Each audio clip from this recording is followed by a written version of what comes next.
Yang menjadi kegalauan saya, kenapa Tuhan memilih saya untuk hidup, untuk ada. Jadi kalau misalnya ditanya ya, saya ingin tanya sekali, Tuhan kenapa engkau memilih aku untuk hidup?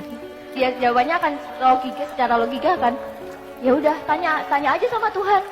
Tetapi kata Bapak Guru, saya harus tanya ke Simbah Guru. Ya mungkin saja bisa jawab. Terima kasih. Kasih. Kita niati aja karena sekarang tinggal 20 menit kurang. Kita niati maksimal sampai setengah 4. Sisanya. Saya harus singkat dan saya mohon izin Sabrang dan Mas Suko untuk ikut mengingatkan. Tapi saya pasti tidak akan saya uraikan terlalu mendalam. Jadi sehubungan dengan anak kita yang mengatakan, kenapa saya yang dipilih gitu ya? Kenapa saya, dengan semua pertanyaan eksistensial dia tadi, itu saya rentang luas seperti ini.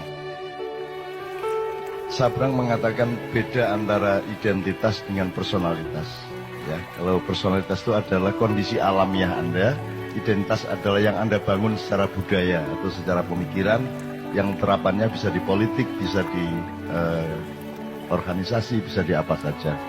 Saya ingin katakan sama Anda, ini Ma'iyah ini luar biasa, ilmunya tidak fakultatif, ilmunya sangat universal, sehingga kita sampai ke tataran sampai marifat-marifat tadi, dan itu semua relevan satu sama lain. Saya ingin katakan satu hal, bahkan tidak ada personalitas dalam kehidupan manusia, aslinya. Anda jangan berpikir bahwa Nabi Muhammad adalah Nabi Muhammad. Selama kamu masih menyangka Muhammad adalah punya personalitas di mana dia adalah anaknya Pak Abdullah dan Ibu Aminah, Anda salah sangka. Kalau Anda menyangka saya adalah Muhammad Ainun Najib, itu sumber penderitaan Anda di masa yang akan datang. Karena saya bukan Nabi Ainun Najib. Ya. Ini mungkin masih jadi pertanyaan Anda, tapi besar. Lebono omonganku itu, kok kan salah sangka. Aku itu Ainun Najib. Ya. Muhammad bin Abdullah yang dikasih jatah 63 tahun, itu pun cuma identitas sementara. Bukan personalitas. Itu identitas, dia harus dilahirkan secara fisik dan harus dari bapak ibu tertentu, karena ada keperluan untuk mendatangkan Al-Quran bagi seluruh umat manusia di bumi. Jadi itu identitas yang sangat sederhana dan hanya dibatasi 63 tahun. Kalau Anda bertanya, siapa personalitas Muhammad? Oh, dia kalau mau dicari, katakanlah ada personalitasnya. Oh, dia lahir sebelum Jibril. Dia lahir sebelum Iblis, sebelum Kanzul Jannah, sebelum Al-Khoshi, sebelum As-Sajid, sebelum Ar-Roki. Sebelum yang paling roke, orang yang paling menundukkan badannya kepada Allah, orang yang paling mensujudkan wajahnya kepada Allah, orang yang paling bisa dipercaya untuk menjadi penyebar kesejahteraan atau bendaharawan surga. Dia adalah juniornya Muhammad. Jadi Muhammad itu bukan yang Anda kenal di Arab itu.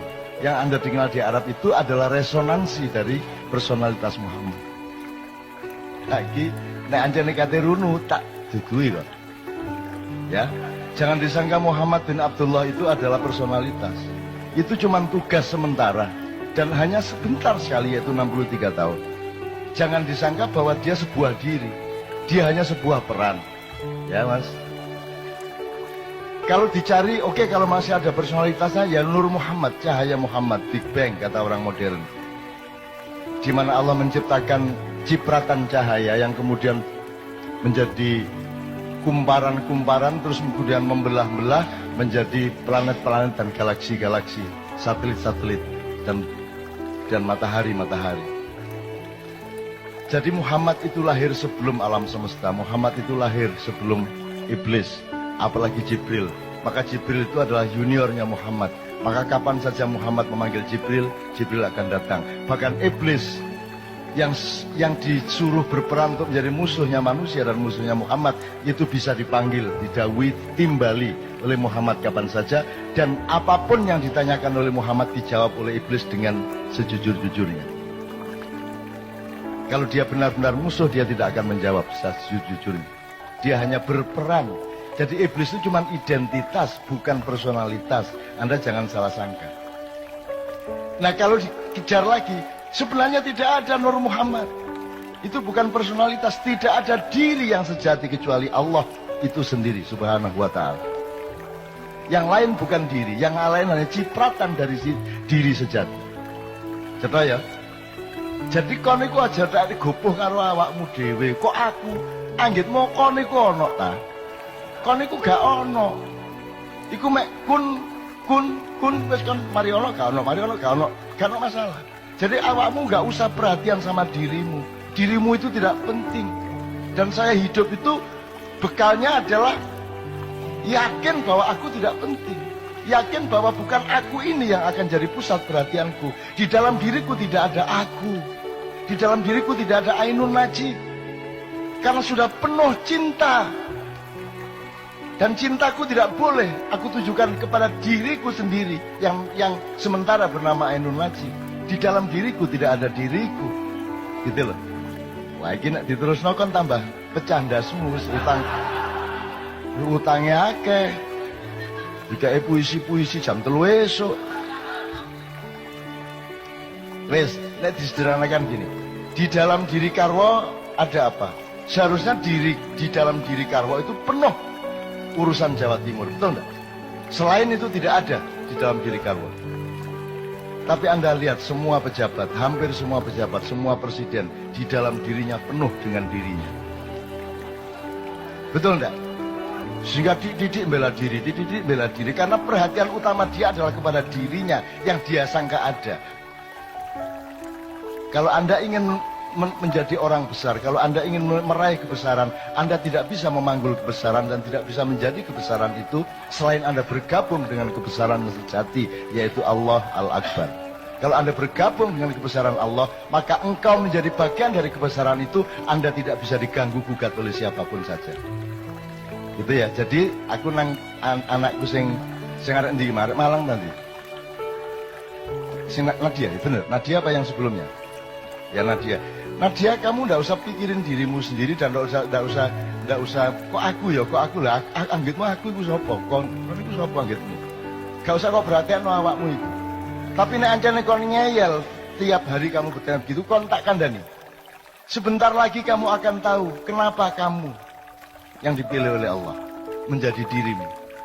Radio, ya, 1 tahun kemudian kamu akan tahu kenapa engkau yang dipilih. Cukup 1 menit sesudah kamu tahu apa isi hati suamimu. Nek kon wis ro isine atine suamimu, kon iso jawab pertanyaanmu iku mang.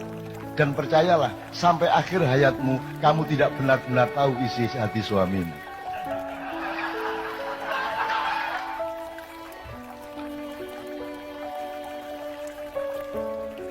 Wis ta aja adik percaya karo sapa-sapa kejaba karo Gusti Allah.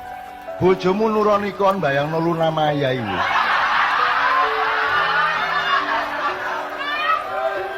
Jadi sudahlah, jadi kamu jangan tuntut suamimu kayak apapun dan jangan tuntut dirimu kayak apapun. Penuhilah dirimu dengan pekerjaan-pekerjaan dan perbuatan baik yang Allah perintahkan. Jadi dirimu adalah perbuatan baikmu itu, bukan Nadianya, bukan yang kamu sangka dirimu itu. Jadi orang yang masih sedih, orang yang masih pesimis, orang yang masih tidak punya semangat adalah orang yang salah sangka terhadap dirinya sendiri.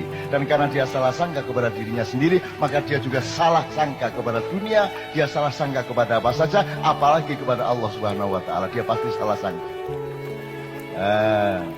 Reza, si iso diterusno iki, tapi cukup ya. Cukup. Dah. Jangan salah sangka kamu. Jadi dirimu itu enggak usah anu lah, enggak usah peduli lah. Aku enggak peduli kok. Aku enggak peduli karo awakmu. Karena aku sepi karena kadang-kadang aku ingat aku ini seolah-olah aku, tapi kemudian lupa lagi karena aku harus ketemu dengan bang-bang wetan. Nanti pulang dari sini naik mobil, dolek rawon, rada eling meneh. Loh aku ndek endi rek? Ngono kan? Nah itu saya itu mengalami kesepian terus menerus.